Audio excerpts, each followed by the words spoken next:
আমরা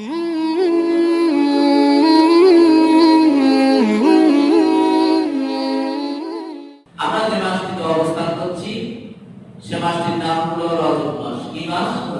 রজব মাস। আল্লাহ রাসূল এই মাসে একটা দোয়া সবচেয়ে বেশি করতেন।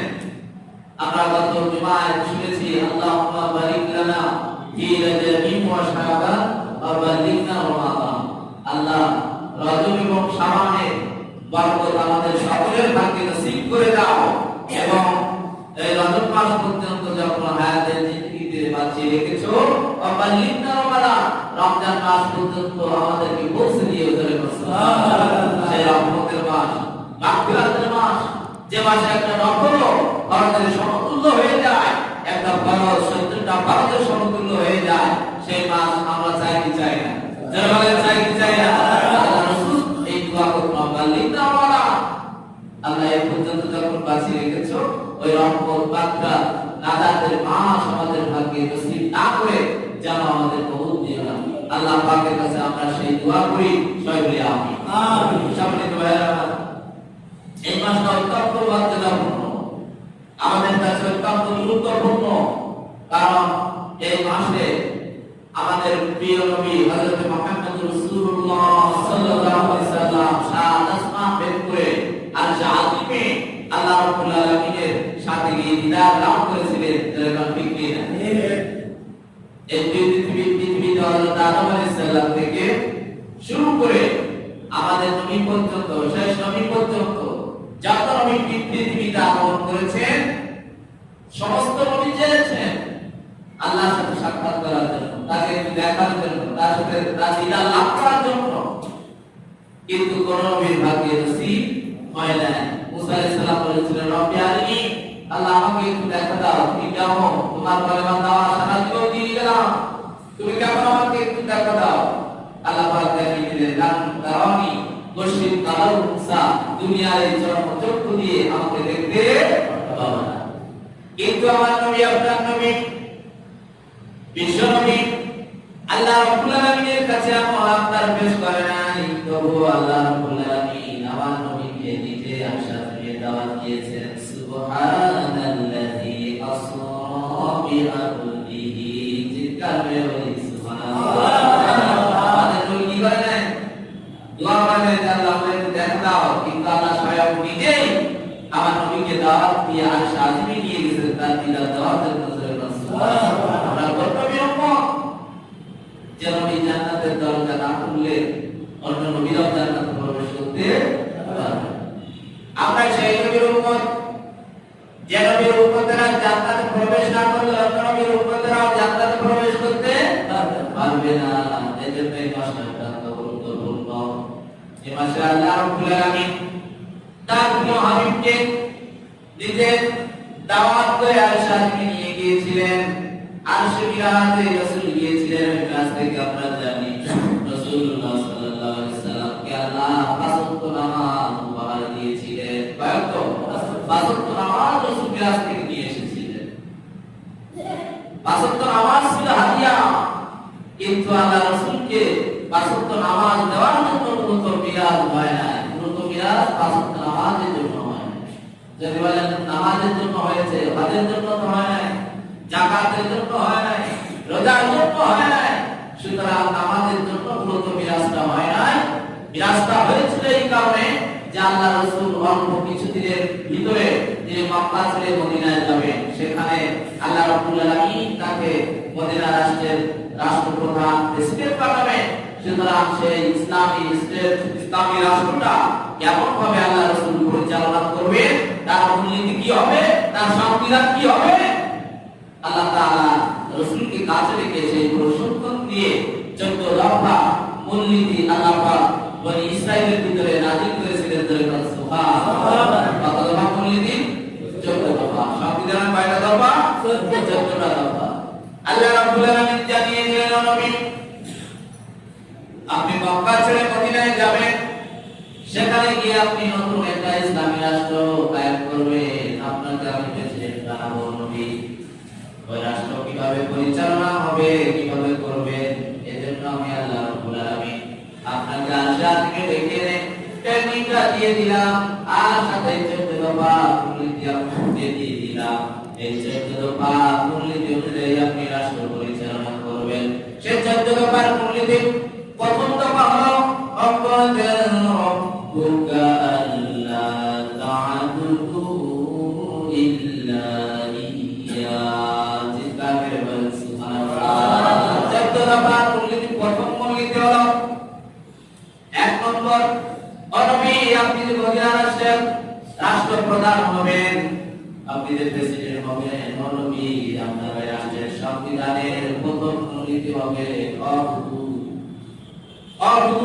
তারা যেন সকলে গোলামি করবে কার? বলেন কার? সবাই যদি ওই রাষ্ট্রের আল্লাহর গোলাম হতে পারে, সবাই যদি আল্লাহর গোলাম হয়ে যায় একটা রাষ্ট্রের ভিতরে, সবাই যদি আল্লাহর ঘোষণায় লিপ্ত হয়ে যায়, ওই রাষ্ট্রে মারামারি চাঁদাবাজি থাকবে নাকি? থাকবে। সেখানে আমার কোন মামুন ধর্ষিত হবে না, কোন মামুন লাঞ্ছিত হবে না, কোন মামুনের লাশ রক্তময় পড়ে থাকবে না। সেখানে দুধ চাঁদাবাজি সন্ত্রাস জুলুম নির্যাতন থাকবে না। যদি একটা সমাজের মানুষ সব গোলাম হয়ে যায় কার? অকাদা রাব্বুকা আল্লা তা'বুদু। আল্লাহ রাব্বুল আলামিন সে কথাই বলছেন, নবী আপনি যে মদিনা রাষ্ট্রের রাষ্ট্রপ্রধান হবেন, ওই রাষ্ট্রের এক নম্বর নীতি হবে ওই দেশের মানুষগুলো জনগণ যেন আল্লাহ তাআলার ইবাদত করে, আর কারো ইবাদত করবে না, কারো গোলামি করবে না। এটা আমি আল্লাহর পক্ষ থেকে চূড়ান্ত সিদ্ধান্ত হয়ে গেছে। সুতরাং আমরা গোলামি করব কার? আল্লাহ। পৃথিবীতে যত নবীরা চলে এসেছেন, সমস্ত নবীরা একটাই দাওয়াত দিয়েছেন, ইয়া কওমি ইবুদুল্লাহা মা লাকুম মিন ইলাহিন গায়রু। সমস্ত নবীরা একটাই দাওয়াত দিয়েছেন, ইয়া কওমি, হে আমার জাতি, হে আমার সম্প্রদায়, তোমরা একমাত্র গোলামি করো আল্লাহ। কার গোলামি করো? আল্লাহ তাআলার গোলামি করো। সমস্ত নবী দাওয়াত। আর আমাদের নবী বলেছেন, ইয়া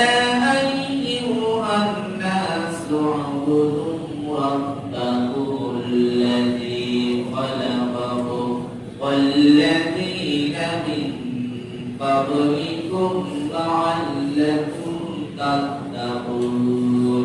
আমার নবী বলেছেন, ইয়া আইয়ুহান নাস, অর্থাৎ আমার নবী তো একটা জাতি, একটা সম্প্রদায়ের জন্য নবী আসেন নাই।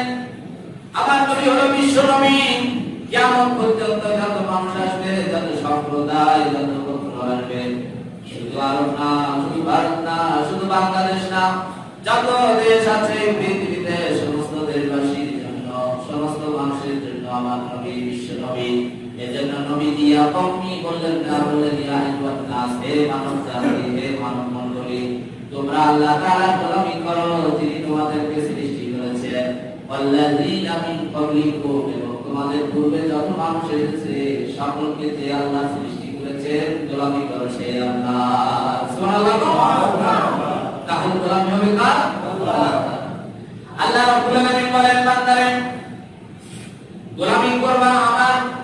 ওয়া মা খালাকতুল জিন্না ওয়াল ইনসা ইল্লা লিয়াবুদুন। আমার গোলামি করার জন্য আমি আল্লাহ তোমাদেরকে একমাত্র এই উদ্দেশ্যে তোমাদের সৃষ্টি করেছি। আমাদের সৃষ্টি করেছেন একটাই উদ্দেশ্য, আল্লাহ তাআলা। আমরা গোলামি করব কার? আল্লাহ তাআলা। ভালো করে বুঝেন। আমি যে মাইক্রোফোনটা কথা বলছি, এই মাইক্রোফোনটা তৈরি করা হয়েছে কিসের কারণে? যে আমার কথাগুলো সে কি বাইরে আউটপুট করে দেবে। এজন্য এখন যদি মাইক্রোফোনে আমি কথা বলছি, আওয়াজটা বাইরে হচ্ছে না, বলেন তো এটা কোনো মূল্য আছে? এটা কোনো দাম আছে? আপনি যে একটা মোবাইল ফোন ইউজ করেন, এই মোবাইল ফোনের কিছু কাজ আছে, এই জন্য আপনি ওটা কিনছেন। যদি ওই ফাংশনগুলো কাজ না হয়, তাহলে মোবাইলের কোনো দাম আছে? তাহলে ভালো করে বুঝেন, আল্লাহ যে কারণে যে জিনিস সৃষ্টি করেছেন, যে কারণে যে জিনিস সৃষ্টি করেছেন, যদি সেই জিনিসটা সেই কাজ না করে, তাহলে সেইটার কোনো দাম নাই। আপনি একটা আম গাছ বাড়ির সামনে লাগালেন, ওই আম ছেলে মেয়ে খাবে, দেখা গেল গাছ হয়েছে, আম হয় না, ওই গাছকে আপনি রাখবেন?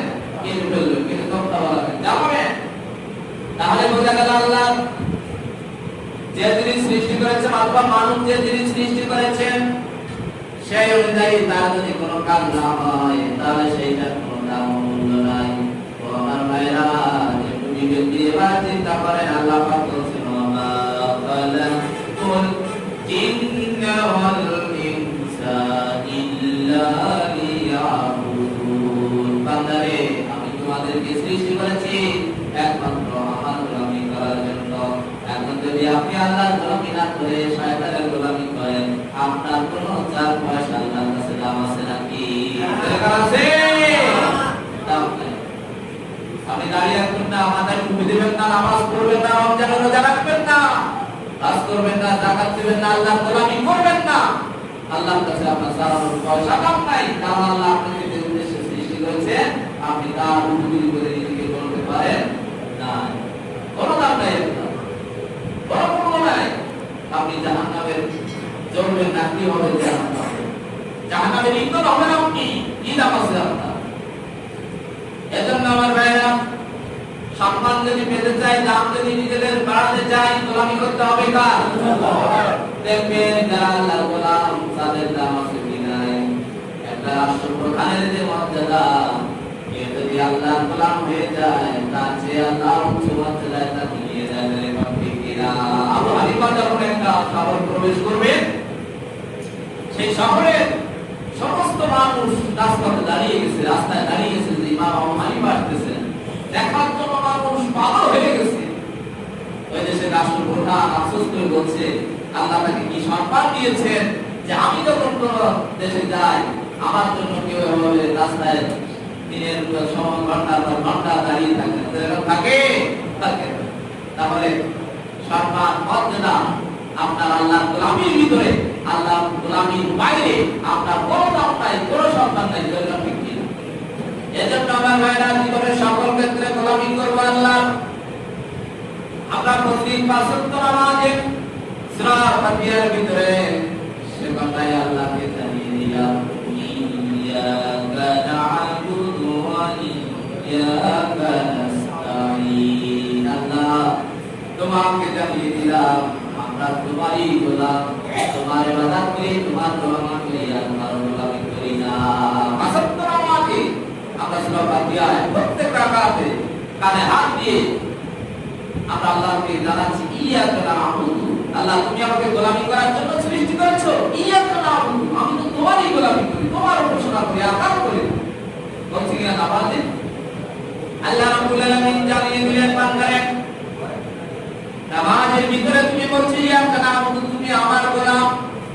নামাজ থেকে এবার সমাজে যাও, সমাজে গিয়ে তুমি প্রমাণ দাও তুমি আমার গোলাম।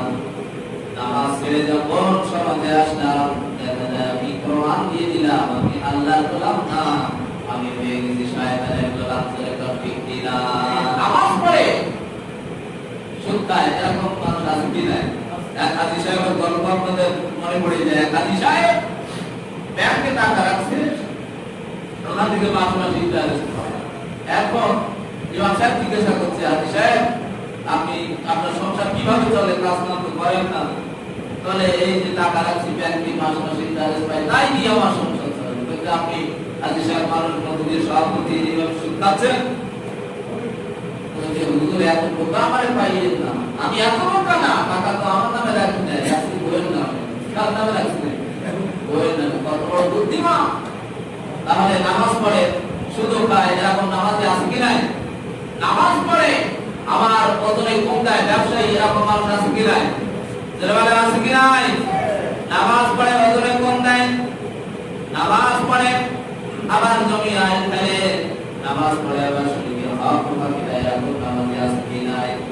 নামাজ পড়ে আবার ধর্ম নিরপেক্ষতা মতবাদের আন্দোলন করে, সমাজতন্ত্রের আন্দোলন করে, এরকম নামাজে আছে কি নাই? আল্লাহ রাব্বুল আলামিন বললেন, ইয়্যাকা না'বুদু, বান্দা নামাজে বললে আমি তোমার গোলাম। ঠিক আছে, তুমি নামাজ থেকে সমাজে যাও, সেখানে গিয়ে প্রমাণ দাও। নামাজ পড়ার পর আমি প্রমাণ দিলাম যে আমি আল্লাহ না, তোমার গোলাম না, আমি শয়তানের গোলাম। ঠিক কিনা? আমি যখন খুলনায় ছিলাম, এগুলো বলা ঠিক না, খুলনায় ছিলাম বলছে এই কারণে, তো আমি খুলনা থেকে ট্রান্সফার হবো নিজ এলাকায়। তো আমি গেলাম, যাওয়ার পরে ট্রান্সফার হতে গেলে কি বিয়ে হওয়া যায় না, কিছু টাকা পয়সা লাগে। অতিরিক্ত টাকা পয়সা লাগে। এখন আজান হয়ে গেছে, আসলে আজান, এখন আমিও নামাজে গেলাম, দেখলাম সে লোক নামাজে গেল, এখন কপালে দাম হয়ে গেছে। নামাজ পড়ার পরে আমি বললাম নামাজ পড়ি বাই হয়েছি, এখন একটু বলি দেখি কি হয়। তারপরেও এখন তুমি করে নাই, তারপরে বলে আপনি নিয়ে আসেন, তাহলে আমরা নামাজ বলছি এখন আল্লাহ আমি তোমার বললাম, আমি কার বললাম? তোমার বললাম। আল্লাহ বলেন নামাজ থেকে বান্দাকে সমাজে গিয়ে প্রমাণ দাও তুমি আমার বললাম, সমাজে গিয়ে প্রমাণ দিলাম আমি শয়তানের বললাম, আমি তোমার বললাম হতে পারি না। এরকম ঠিক কিনা? এজন্য আমার ভাইরা আল্লাহ রাব্বুল আলামিন নবীজি মিরাজে গেলেন, ওই মিরাজের 14 বার মূল্যায়ন দিলেন নবীজিকে। নবী মদিনার রাষ্ট্রের প্রেসিডেন্ট হবেন আপনি, রাষ্ট্রপ্রধান হবেন আপনি, ওখানে গিয়ে আপনি রাষ্ট্র চালাবেন। ওই রাষ্ট্রের কিছু মূল্যায়ন আপনাকে মিরাজে রেখে দিয়ে দিলাম। সেটা মূল্যায়ন এক নম্বর মূল্যায়ন হলো কাদারুকা ইল্লা ইয়াহু ইল্লা ইয়াহু, আপনার ওই দেশের জনগণ মানুষগুলো যেন একমাত্র গোলামি করে আমার, তাদের জীবনের সকল ক্ষেত্রে গোলামি হবে কার? শুধু নামাজ, শুধু রোজা, শুধু হজ, শুধু যাকাত, শুধু দান সাদকা, মা বাবার খেদমত, এটা কিন্তু শুধু ইবাদত নয়। ইবাদত হলো সেইটা আল্লাহ এবং রাসূল যেটা করতে বলেছেন, ভালো করে বলেন, আল্লাহ এবং রাসূল যেটা করতে বলেছেন সেটা করাও যেমন ইবাদত, আল্লাহ এবং আল্লাহর নবী যেটা করতে নিষেধ করেছেন তা থেকে বিরত থাকাও ইবাদত। তিন সময় নামাজ পড়া হারাম, তিনটা সময় নামাজ পড়া হারাম। যখন সকালে সূর্য ওঠে, সূর্য উদিত হয়, যখন সূর্য ঠিক দুপুরের সময় মাথার উপরে আসে, আবার সূর্য অস্ত হয়, তিনটা সময় নামাজ পড়া হারাম করেছেন কে? কে করেছেন?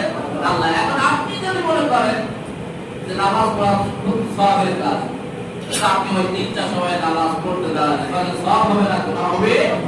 তাহলে এইটা তো আমরা বললাম যে আল্লাহ এবং আল্লাহর নবী যেটা করতে বলেছেন সেটা যেমন ইবাদত, এবং আল্লাহ এবং আল্লাহর রাসূল যেটা করতে নিষেধ করেছেন সেটাও কি ইবাদত। এর ভিতরে থেকে আপনি চান কিছু করেন না কারণ সবটাই ইবাদত। আপনি যদি মুস্কি হাসেন সেটাও ইবাদত হবে। ইসলামের ভিতরে, শরীয়তের ভিতরে তিনটা হাসির কথা বলা হয়েছে। হাসির তিন প্রকার, একটা হলো দাহেক, একটা হলো দাহেক যেটা জায়েজ আছে, একটা হলো কক্কা অর্থ হাসি যেটা হারাম, একেবারে হারাম। আমাদের ভিতরে যদি কেউ এই কক্কা হাসি দেয় তাহলে নামাজ যাবে, ওযু নষ্ট হয়ে যাবে। নাউযুবিল্লাহ, নষ্ট হয়ে যাবে। যাত্রা দেখেছেন একটা হাসি দেয়, যারা এই পূর্বে অভিনয় করতো গিলেন, ওই অর্থ বলে কক্কা, একবার অর্থ হাসি। এরকম অর্থ হাসি যদি কেউ দেয় এটা তো হারাম। যদি নামাজ দেয় নামাজ যাবে, ওযু নষ্ট হয়ে যাবে। তিন নম্বর যে হাসি সেটা হলো তাবাসসুম, সেটা হলো মুস্কি হাসি। আল্লাহ রাসূল বলেছেন মুস্কি হাসে কোন ভাইয়ের সাথে যদি তুমি কথা বলো সেটা তোমার আমলনামায় একটা সাদকা হিসাবে তুলে দিবেন কে? একটা সাদকা হয়ে যাবে। সামনে দোয়া মুস্কি হেসে শুধু একটু কথা বলবে। মুস্কি হাসি এটা হলো ইবাদত। মুস্কি হাসি আপনার মুখের সৌন্দর্য বৃদ্ধি করে দেয়। মুস্কি হাসি আপনাকে মানুষের প্রিয় পাত্র বানিয়ে দেয়। মুস্কি একটা হাসি আপনার ভিতর থেকে অহংকারকে দূরীভূত করে দেয়। একবার ঠিক কিনা? অনেক রাজা বাদশার ছেলে, অনেক যুবক আছে, একটা যুবতীর মুস্কি হাসি দেখে তার প্রেমে পড়ে যায়। একবার ঠিক না? তাহলে মুস্কি হাসির একটা গুণ আছে কি নাই? এজন্য আমার ভাইরা মুখ ভার করে থাকবেন না, এটা অহংকারের প্রকাশ করে। যখন আপনি কারোর সাথে কথা বলবেন মুস্কি হাসি কথা বলবেন, তার দুটো শুধু বাইরে হবে, মুখটা উজ্জ্বল হয়ে যাবে। এরকম হাসি মুখে মানুষের সাথে কথা বলবেন। আল্লাহ রাসূল বলছেন যদি তুমি এভাবে কথা বলতে পারো, এই মুস্কি হাসি কথা বলার কারণে তোমার আমলনামায় সাদকা সওয়াব লেখা হয়ে যাবে। সুবহানাল্লাহ। আবার আপনি যদি পেশাব পায়খানা আল্লাহ এবং আল্লাহর নবী যেভাবে করতে বলেছেন সেভাবে করেন, সওয়াব আছে কি নাই? তাহলে মুস্কি হাসি দিয়ে কথা বলেন, তাদের সওয়াব আছে। পেশাব পায়খানা নবীজি আল্লাহ যেভাবে করতে বলেছেন সেভাবে করেন, তাদের সওয়াব আছে। আবার রাতে যখন ঘুমাবেন এশার নামাজ পড়লেন, আবার ফজরের নামাজ জামাতে পড়লেন, বিশ্বনবী বলেন মাঝখানে সারা রাত দাঁড়িয়ে দাঁড়িয়ে ইবাদত করলে যে সওয়াব হয়, ওই ঘুমটা তোমার আমলনামায় নফল ইবাদত হিসেবে লেখা হয়ে যাবে। সুবহানাল্লাহ। তাহলে আল্লাহ এবং আল্লাহর রাসূল যেভাবে ঘুমাতে বলেছে সুন্নাহগুলো আদায় করে আপনি যদি ঘুমান, ঘুমটাও কি হবে? ইবাদত হয়ে যাবে। তাহলে ইবাদত জীবনের সবকিছু। আপনি যে চাকরি করেন, আপনি যদি ওই চাকরিতে সময়টা সরকার দিয়েছে, ওই সময়টা যদি দায়িত্ব আপনার, ওইটার ভিতরে যদি আপনার ফাঁকি না থাকে, ওটাও ইবাদত। আপনি শ্রমিক, আপনি চলছেন, আপনি যদি ওই ভিতরে ফাঁকি না দেন, ওই কাজটাও আপনার ইবাদত হয়ে যাবে। আপনি কিনা ফাঁকি দিলে যখন করা হয়, না দিলেও কি হয়? না দিলেও সব হয়ে যায়। আবার আপনি আপনার স্ত্রীর সাথে যদি সময় কাটান, সেটাও ইবাদত হবে। পরিবারের সাথে যদি সময় কাটান, স্ত্রীকে যে মাসে মাসে কসমেটিক কিনে দেন, শাড়ি কিনে দেন, ব্লাউজ কিনে দেন, 10 টাকা দেন, এই টাকাটাও আল্লাহ রাসূল বলেছেন তোমার আমলনামায় সাদকা হিসেবে কবুল হয়ে যাবে। সুবহানাল্লাহ। আল্লাহ রাসূল বলেছেন স্ত্রীর মুখে যে তুমি এক লোকমা খাদ্য তুলে দাও, এইটা আপনার স্ত্রী আপনার সংসারে খায়, আপনার কামাই করা টাকা পয়সা দিয়ে রান্না করে সেই টাকায় আল্লাহ রাসূল বলেছেন প্রতিটা লোকমা তোমার আমলনামায় সাদকা হিসেবে কবুল হয়ে যাবে। সুবহানাল্লাহ। আপনি যদি স্ত্রীকে হাতটা ভালোবেসে ধরেন, তাহলে ওই ভালোবেসে ধরার কারণে হাতের যত সগীরা গুনাহ আছে সব মাফ করে দিবেন কে? এখন স্ত্রী হাতটা ধরে যদি স্বামীর হাত ধরে ভালোবেসে মহব্বত করে গুনাহ আছে কি নাই? বান্ধবীরা সাথে তো মনে হাত, তাহলে এখানে যদি করা থাকে স্ত্রীর হাত আর যদি আপনি ধরেন ভালোবেসে মহব্বতের সাথে আপনার হাতের গুনাহ মাফ হয়ে যাবে। সম্মানিত ভাইরা আমার, বিশ্বনবী বললেন স্বামী আর স্ত্রী শীতের রাতে এক কম্বলের ভিতরে যে সময়টা কাটায় তা তো সওয়াব আছে, মেলামেশার ভিতরেও সওয়াব আছে। সাহাবারা জিজ্ঞাসা করলেন ইয়া রাসূলুল্লাহ, এর ভিতরেও নেকি আছে নাকি? আল্লাহ রাসূল বললেন তুমি যদি এই মেলামেশাটা অন্যর সাথে করো, পরক্রিয়া ভাবে করো, কোন আছে কি নাই? বলে আছে।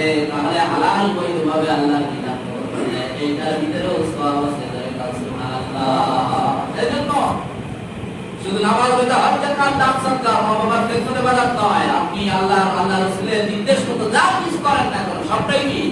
সবটার ভিতরে সব রয়েছে, এটাই ইবাদত। আমার ভাইরা রক্তদান করে, যুবকেরা এখন এটা ছিল না, বর্তমানে যুবকেরা এখন দেখবেন অনেকগুলো যুবক একসাথে হয়ে তারা রক্ত ডোনেট করে, ঠিক না? এই রক্তদানের ভিতরে যদি আপনি থাকতে পারেন, এই দলের ভিতরে আপনি যদি রক্তদান করতে পারেন, এর মতো সওয়াব আর নাই। একটা মানুষের মুমূর্ষ রোগীর জীবন আপনি বাঁচালেন রক্ত দিয়ে, এটাও ইবাদত।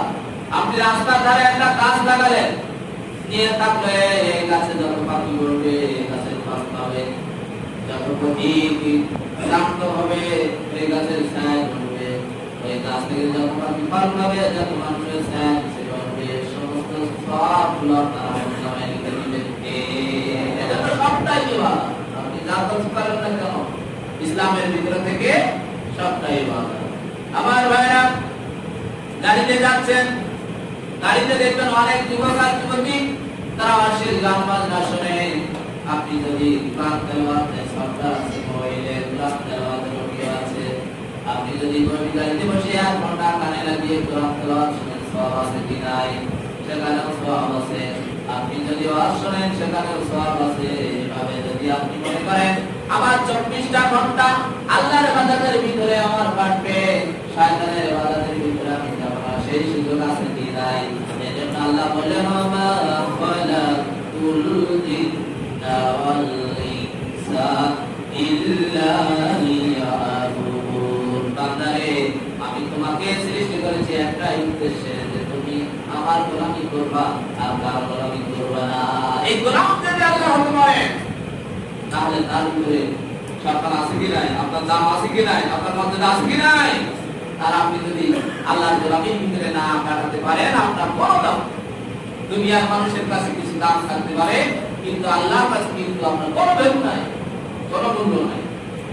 সম্মানিত ভাইরা আমার, এজন্য সারাটা জীবনের রান্নাঘর থেকে শুরু করে সংসার ভবন পর্যন্ত লম্বাটা চুল কাটা থেকে শুরু করে জীবনের সকল ক্ষেত্রে গোলামি হবে আল্লাহ।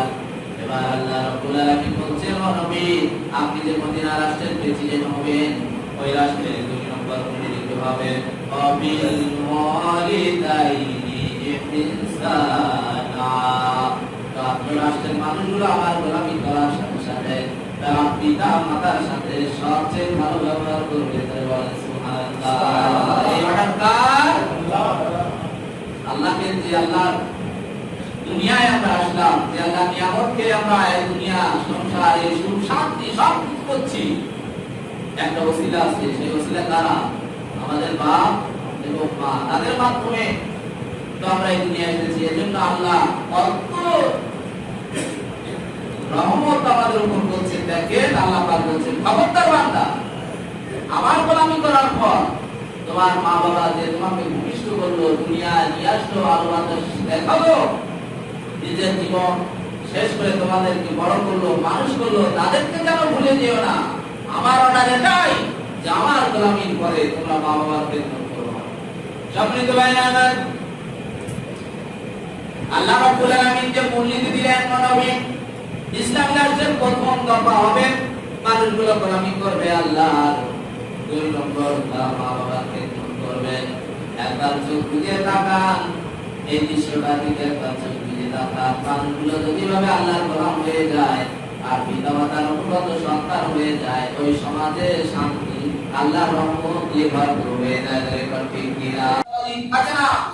বলে ঠিক কিনা? এজন্য আমার ভাইরা পিতা মাতার সাথে সবচেয়ে ভালো ব্যবহার করতে হবে, তাদের খেদমত করতে হবে। আপনার বাবা বিশ্বনবীর কাছে জিজ্ঞাসা করা হলো বাবার খেদমত সম্পর্কে। বাকি আল্লাহ রাব্বুল আলামিন কিন্তু মর্যাদা বাড়িয়ে দিয়েছেন ঠিকই, কিন্তু বাবার অবদান অস্বীকার করা যাবে নাকি? যেখান যাবে নাকি? একটা পরিবার গড়ার জন্য সবচেয়ে অবদান কিন্তু বাবার। তাকে যেরকম ঠিক কিনা? আপনাকে আমাকে মানুষ করার জন্য বাবার মাথার উপর রোদ বৃষ্টি ঝড় তুফান সব চলে গেছে, যেরকম ঠিক কিনা? আপনাকে মানুষ করার জন্য বাবা যৌবন হারিয়েছে, আপনার গায়ে জামা পুরাতন হয়ে গেছে, অথবা আপনার জামা আছে নতুন জামা বায়না করেছে, বাবার গায়ে জামাটা ছাড়া বাবার একটা জামা দরকার, কিন্তু বাবা কেনে না। আপনাকে আমাকে সন্তানের মুখে আপনার আমার মুখে হাসি দেখার জন্য বাবা নিজে না কিনে সন্তানকে জামা কিনে দেয়, আছে কি নাই? যারা বলেন আছে কি নাই? প্রত্যেকটা বাবার নাম যেমন যে বাবা নিজের হাসি সুখ শান্তি বিলীন করে সন্তান পরিবারের মানুষের মুখে হাসি দেখতে চায়, যেরকম ঠিক কিনা? বাবার লেন্দি লুঙ্গি ছেঁড়া ছিঁড়ে গেছে, বাইরে বাইরে হতে পারে না, বাবার মন চায় টাকা হলে একটা লুঙ্গি কিনবে, কিন্তু আপনি আমি আবার বায়না দিয়েছি বাবা আমাকে একটা প্যান্ট কিনে দাও। বাবা নিজের লুঙ্গিটা না কিনে আপনার আমার প্যান্ট কিনে দিয়েছে, যেরকম ঠিক কিনা? এভাবে বাবা না খেয়ে আপনার মুখে খাদ্য তুলে দিয়েছেন, এভাবে নিজের জীবনটাকে শেষ করে দিয়েছে একজন মানুষের। আপনি আমি একদিন বাবা বড় স্বপ্ন আছে আপনার আমার, বড় আশা সাত আনন্দ আছে কি নাই? কিন্তু দেখা যায় আপনাকে আমাকে লেখাপড়া করাতে গিয়ে বাবা জীবনের স্বপ্ন সব শেষ করে দিয়েছে, যেরকম ঠিক কিনা? বাবা তুমি কেমন আছো দূরে মাঝে ঘরে, তোমার কথা বললে মনে আজও কাঁদে মন, বাবা আজও কাঁদে মন। বাবা তুমি কোথায় আছো দূরে মাঝে ঘরে, তোমার কথা বললে মনে আজও কাঁদে মন, আমার আজও কাঁদে মন। স্বপ্ন ছিল তোমার অনেক বড় হব আমি, স্বপ্ন তোমার রয়ে গেল, রইলে না যে তুমি বাবা। স্বপ্ন ছিল তোমার অনেক বড় হব আমি, স্বপ্ন তোমার রয়ে গেল, রইলে না যে তুমি বাবা। তোমার স্মৃতি গুলো আমায়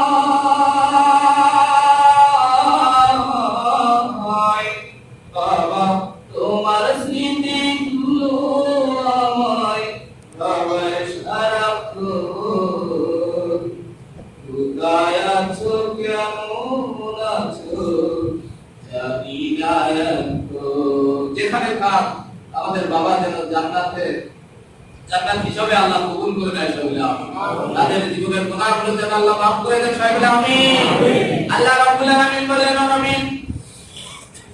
আপনার রাষ্ট্রে 2 নম্বর মূলনীতি হবে অবিলালিদাইনি ইহসানা, বাবা-মার সাথে সন্তানগুলো যেন ভালো ব্যবহার করে। আমার ভাইরা, বাবা-মার সাথে আমাদের সবচেয়ে ভালো ব্যবহার করতে হবে। আল্লাহ তাআলা এই আল্লাহ রাসূল বলে দুনিয়ায় মানুষ যত অন্যায় করে, যত পাপ কাজ করে, সব পাপের শাস্তি, কিছু কিছু পাপের শাস্তি আল্লাহ দুনিয়ায় দেন, আবার কিছু কিছু পাপের শাস্তি আল্লাহ কিয়ামতের দিন দেন। কিন্তু একটা শাস্তি আল্লাহ দুনিয়ায় দান করেন, সেটা হলো বাবা-মার অবাধ্য হওয়ার শাস্তি। জোরে কান নাউযুবিল্লাহ। আমরা যে গুনাহ করি, পাপ করি, আল্লাহ চাইলে দুনিয়ায় শাস্তি দেখাতে পারেন, তাহলে পরকালে আপনাকে আমাকে শাস্তি দেবেন। কিছু রাসূল বলছেন একটা পাপ, একটা গুনাহ শাস্তি আল্লাহ দুনিয়ায় দিয়ে দেন, সেটা হলো সন্তান যদি পিতামাতা অবাধ্য হয়ে যায়, তাদের কলিজায় আঘাত দেয়, আল্লাহ পাক সহ্য করতে পারেন না, দুনিয়ায় তার শাস্তি দেখিয়ে দেন। জোরে কান নাউযুবিল্লাহ। সম্মানিত ভাইরা আমার, এজন্য বাবা মাকে খুশি করতে হবে, সন্তুষ্ট করতে হবে, তাদের খেদমত করতে হবে। প্রিয় সাহাবী, আল্লাহ নবীর প্রিয় সাহাবী আলকামা থেকে তাকান। আল্লাহর প্রিয় সাহাবী আলকামা মৃত্যু সজ্জায় তিনি শুয়ে রয়েছেন। এরপর গোপনের ভিতরে হয়তো তিনি দুনিয়া ত্যাগ করবেন। বিশ্বনবী মুহাম্মদ রাসূলুল্লাহ সাল্লাল্লাহু আলাইহি ওয়াসাল্লাম বিলালকে সহ কয়েকজন সাহাবীকে পাঠালেন, যাও আলকামার কাছে যাও, গিয়ে কালেমা তালকিন দাও। কারণ বিশ্বনবী বলেছেন, যার কালেমা শেষ কালেমাটা জবানে হয়ে যাবে লা ইলাহা ইল্লাল্লাহু মুহাম্মাদুর রাসূলুল্লাহ, সে বাক্য যার লা ইলাহা ইল্লাল্লাহ বলা হয়ে যাবে, তার জন্য আল্লাহর জান্নাত ওয়াজিব হয়ে যাবে। সুবহানাল্লাহ। মাওলা যেদিন ডাকবে আমায়, শুনিতে গোরস্তানি, মধুর কালিমা খানি, শুনায় দিও কানি, যেন মরণ ব্যথা ভুলি, শান্তি পাই প্রাণে। মাওলা যেদিন ডাকবে আমায়, শুইতে গোরস্তানি। সবাই আমিন। আল্লাহর কাছে দোয়া করি, এটাই আল্লাহ যেদিন আমারে ডাক দিবা তোমার কাছে, আমার শেষ কালিমা যেন লা ইলাহা ইল্লাল্লাহ হয়ে যায়, আমি শান্তির সাথে তোমার কাছে চলে যেতে পারি, প্রশান্ত চিত্তে আমি তোমার কাছে চলে যেতে পারি। এজন্য বিশ্বনবী বলেন, যাও আল্লাহর কাছে কালেমা তালকিন দাও। সাহাবারা গেলেন, কালিমার তালকিন দিতেন, কিন্তু কালেমা পড়ে আল্লামা পড়তে পারে না, বারবার জিহ্বাটা জড়িয়ে যায়। এই সংবাদ নবীর কাছে দিয়ে দিলেন, সাহাবীরা, ও নবী, আপনার প্রিয় সাহাবী আলকামা, তাকে কালেমার তালকিন দেন, কালেমা পড়তে বলি, কিন্তু সে তো পড়তে পারে না। বিশ্বনবী বললেন, তার কোন মা বাবা বেঁচে আছে নাকি? সাহাবীরা বললেন, তার পিতা মা বেঁচে আছেন। রাসূল বললেন, যাও তার মাকে সংবাদ দাও, পিতা মানুষ, তাকে গিয়ে বলো আমি নবী তার কাছে আসবো নাকি সে আমার কাছে আসবে। সাহাবীরা যখন বললেন বুড়িমাকে, ও নবী, ও বুড়িমা, নবীজি আপনার কাছে আসতে চেয়েছেন নাকি আপনি তার কাছে যাবেন? বুড়িমা বললেন, সে কি কথা, বিশ্বনবী আমার কাছে আসবেন, আমি মাত্র চিন্তা হয়েছি তো কি হয়েছে, আমি হেঁটে নবীজির কাছে যাবো। নবীজির কাছে বৃদ্ধা মহিলা গেলেন, গিয়ে বললেন, ও মহিলা, আপনার আপনার ছেলে আলকামা সম্পর্কে আমাকে একটু বলেন, সে কি আমল করত, তার কোনো বদ আমল আছে নাকি, যার কারণে কালেমা তার হাতে নসিব হয় না? আলকামার মা বললেন, আমার ছেলে খুব ভালো, তার সব দিক ভালো, কোনো ঘাটতি নাই, কিন্তু একটা বিষয় আমাকে খুব কষ্ট দিত, সে বইয়ের কথা বেশি শুনত, আমার কথা তেমন শুনত না। নাউযুবিল্লাহ। একটু বউকে মর্যাদা দিত বেশি, বউকে ভালোবাসতো বেশি। সম্মানিত ভাইরা আমার, কিতাবের ভিতরে এসেছে একটা ঘটনা, যেহেতু তারা সাহাবা, তাদের দোষ ত্রুটি বর্ণনা করা ঠিক না, কিন্তু কিতাবের ভিতরে এসেছে কি দোষ ছিল আলকামা। আলকামা যখন বাইরে যেত, যুদ্ধ থেকে ফিরে আসবে, কয়েক মাস সন্তানের মুখ দেখে না। সবচেয়ে কষ্ট লাগে কার? মা বাবার মনে। এজন্য মা সন্তান দিয়েছে যে মা মনে সবচেয়ে আশা যে সন্তান প্রথমে আমাকে ডাকবে, আমার কাছে এসে দেখা করবে। কিন্তু দেখা গেল আলকামা যখন বাড়িতে ফিরলেন, ফিরে এসে মার ঘরে গেলেন না, প্রথমে বউয়ের কাছে গেলেন। এজন্য মা বড় কষ্ট পেয়ে চোখের পানি ফেলেছিলেন। এই আল্লাহর কাছে কবুল হয়ে গেল। এজন্য বললেন আলকামা সব ভালো, কিন্তু বউকে একটু ভালোবাসতে বেশি। আল্লাহ রাসূল বললেন ও মা, এই কারণে আলকামার কালেমার কারণ উচ্চারণ হচ্ছে না, যতক্ষণ না আপনি মাফ করে দিবেন আলকামা কালেমা পড়তে পারবে না। পিতা মহিলা বললেন নবী, আমি কোনদিন আলকামাকে মাফ করতে পারবো না। আল্লাহ নবী সাহাবীদেরকে রেখে বললেন ও সাহাবীরা যাও কাঠ নিয়ে আসো, আগুন জ্বালাও। মহিলা বললেন কি হবে আগুন জ্বালিয়ে? বিশ্ব নবী বললেন এই আগুনের ভিতরে আলকামাকে ফেলে দেব। তখন ওই বৃদ্ধা মহিলা চিৎকার করে কেঁদে বললেন নবী, মা বেঁচে থাকতে তার চোখের সামনে সন্তান আমাকে জ্বলবে, এটা আমি সহ্য করতে পারবো না। আপনাকে সাক্ষী রেখে আমি ঘোষণা দিলাম, আমি আলকামাকে ক্ষমা করে দিলাম। এই পৃথিবীতে অনেক মা আছে, বাবা আছে, সন্তান অবাধ্য, আর গিয়ে অভিযোগ করে ওসি সাহেবের কাছে। আপনি একটু সাহায্য করেন। ওসি সাহেব করে নিয়ে আসে। যখন পা দুটো বেঁধে ওপর দিকে ঝুলায় মারতে যায়, ওই মা আবার ওসি সাহেবের পা জড়িয়ে ধরে যে আমার সন্তানকে মারবেন না। ও আমাকে মা বলে নাই ডাকু, কিন্তু আমার সামনে চলাফেরা করবে, ঘোরাফেরা করবে, এটাই আমার সবচেয়ে বড় সান্ত্বনা হয়ে থাকবে কিনা। এজন্য আমার ভাইরা, আলকামার মা যখন বললেন ইয়া রাসূলুল্লাহ তাকে ক্ষমা করে দিলাম, রাসূল বললেন যাও সাহাবীরা এবার আলকামার কালেমা তালকিন দাও। সাহাবীরা যখন কালেমার তালকিন দিল, বলল লা ইলাহা ইল্লাল্লাহ, আলকামা বলার সাথে সাথে আলকামার জবান থেকে উচ্চস্বরে আওয়াজ হয়ে গেল লা ইলাহা ইল্লাল্লাহ মুহাম্মাদুর রাসূলুল্লাহ। এজন্য আমার ভাইরা, বাবা মা বড় কঠিন জিনিস, তাদের সাথে বেয়াদবি করবেন, তাদের মনে কষ্ট দেবেন। নামাজ পড়েন, নামাজ করেন, যাকাত করেন, তার দিকে চিল্লাতে যাই করেন না কেন, মা বাবা যদি খুশি না থাকে, সন্তুষ্ট না থাকে, হয়তো ইবাদত করতে করেও আপনার আমার কপালে কালেমা নসিব নাও হতে পারে। কালেমা কি না, এটা তো অবিলম্বে ঈসা নবী, আপনি মদিনা রাষ্ট্রের প্রেসিডেন্ট হবেন, আপনার ওই রাষ্ট্রের প্রথম দফা মনোনীত হবে মানুষ গোলামি করবে আল্লাহ। তারপর আমার গোলামি করার পর আমি আল্লাহ অর্ডার দিলাম ওই দেশের মানুষগুলোকে নসিহত করবেন তারা যেন সবচেয়ে ভালো ব্যবহার তাদের মা বাবার সাথে করে। এই অর্ডারটা সম্মানিত ভাইরা আমার, মা বাবার দোয়া ছাড়া আমরা এই পৃথিবীকে কেউ বড় হতে পারি না। এই পৃথিবীতে যারা বড় হয়েছে, শ্রেষ্ঠ হয়েছে, মনীষী হয়েছে, দেখেন সবার পিছনে মা বাবার দোয়া আছে কি নাই? ইমাম বুখারী হলে তার পিছনে তার মা দোয়া আছে কি নাই? তিনি ছোটবেলায় অন্ধ ছিলেন, পাঁচ ওয়াক্ত নামাজে তাহাজ্জুদের নামাজে মা চোখের পানি দিয়ে যায় নামাজ ভিজিয়ে ফেলতেন, যে আমার ছেলের কি হবে। এজন্য আমার ভাইরা, এই পৃথিবীতে যত মানুষ বড় হয়েছে, জীবনে যদি বড় হতে চান, রিজিকি বরকত পেতে চান, মা বাবার খেদমত করার দরকার আছে কি নাই? তাদের দোয়া নেওয়ার দরকার আছে কি নাই? ভাই যে দিবস আমি তোমার হলো কত প্রিয়, সে তোমার ভালোবাসা দুয়ার কারণে জেনে নিও। বাইতুল ইসলামী আব্দুল আব্দুল কাদের জিলানী তার ফাতোয়া আল্লাহর নবী হয়েছে, যারা বলেন ফাতোয়া আয়াত দোয়া।